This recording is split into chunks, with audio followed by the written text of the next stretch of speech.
अपने दोस्ती मौजूद शुआ करें कि बदल के ठोस वोस करें। निजाम साहब, आज आपने कई बार कोशिश की थी कि आप बोले वहाँ पे, लेकिन आपको मौका नहीं दिया गया। उसके बाद जब आपने वॉकआउट करने की कोशिश की, उसके बाद आपको टाइम दिया गया, तो कैसे आप इस सब चीज़ में? वो तो मैंने अपनी शिकायत दर्ज कराई हाउस में ही, ऑनरेबल स्पीकर से इस्तदा की कि कांग्रेस एक लेजिस्लेचर ग्रुप है, हमें ये एहसास दिलाने की कोशिश की जा रही है कि शायद हम नॉन एग्जिस्टेंट है यहाँ। ऐसा नहीं होना चाहिए।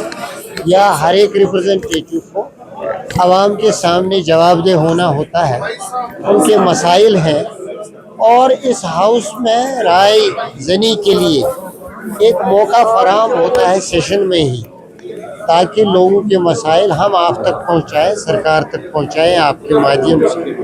और हमारा इनपुट भी इम्पॉर्टेंट है, इर्रेस्पेक्टिव ऑफ आवर कॉन्स्टिट्यूंसीज। जो जम्मू कश्मीर के मसाइल हैं उन पे हम एक स्पष्ट राय रखते हैं, उस राय को मुकद्दम समझा जाना चाहिए, उसके लिए हमें मौका मिलना चाहिए।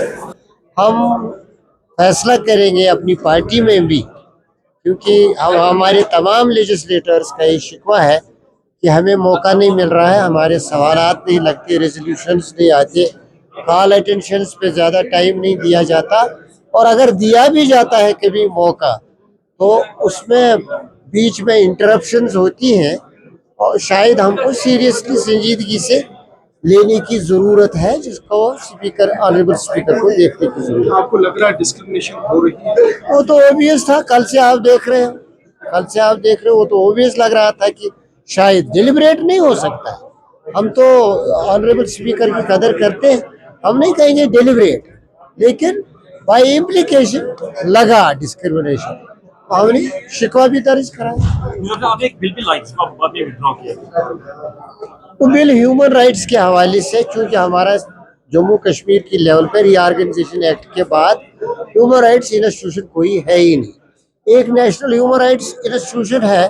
आप कश्मीर की सूरत हाल को अच्छी तरह से समझते हैं, यहाँ कितनी नज़ाकतें, कितनी सेंसिटिविटीज़ इन्वॉल्व हैं, और कितने एक्सेसिव लॉज हैं, लेकिन उन कवानीन के बावजूद और यहाँ जुडिशरी के बावजूद और नेशनल ह्यूमन राइट्स कमीशन के बावजूद भी आम लोगों की ये शिकायत है कि अगर हमें कहीं जुल्म होता है, नाइंसाफ़ी होती है, जो ह्यूमन राइट्स के दायरे में आता है, ह्यूमन राइट्स प्रोटेक्शन के दायरे में आता है, तो हम उस आईनी हक से महरूम होते हैं, बिकॉज हमारी एक्सेस भी नहीं है, और यहाँ कोई ऐसा इदारा नहीं है जिसके पास जाके हमारी सुनवाई हो। मैंने ये कहा था कि रिप्रेजेंटेटिव्स जो है असेंबली के, वो ज़्यादा नज़दीक होते हैं लोगों के, और उनका जो इनपुट होता है वो सही होता है, वो ऑब्जेक्टिव होता है। तो लेजिस्लेटिव असेंबली का ही कोई फोरम बने जो एक एनेबलिंग, एक फैसिलिटेटिंग इदारा होगा, नेशनल ह्यूमन राइट्स कमीशन। अब चूंकि ऑनरेबल चीफ मिनिस्टर साहब ने कहा कि स्टेट हुड तक शायद मुमकिन नहीं है, उनका कहना था कि रीऑर्गेनाइजेशन एक्ट के सेक्शन 35 के तहत इस असेंबली को इख्तियार नहीं है, लेकिन सेक्शन 35 में भी कहा गया है कि इख्तियार है अगर प्रेसिडेंट उसकी इजाज़त दे दे। हम लिख सकते थे, ये बिल एज प्रपोजल भी जा सकता था, लेकिन चूंकि खुद ऑनरेबल मिनिस्टर ने मजलूमियत दिखाई और मैं भी हेल्पलेस था, तो हेल्पलेसनेस की बुनियाद पे कि हमें हमारे इख्तियारात महदूद किए गए हैं और हमें आइन के हुकूक से महरूम रहना पड़ता है, और इस असेंबली की जो डिग्निटी है, जो अथॉरिटी है, वो कम पड़ गई है, तो उस मजलूमियत के एहसास को लेके मैंने कहा कि मैं विड्रॉ कर रहा हूँ।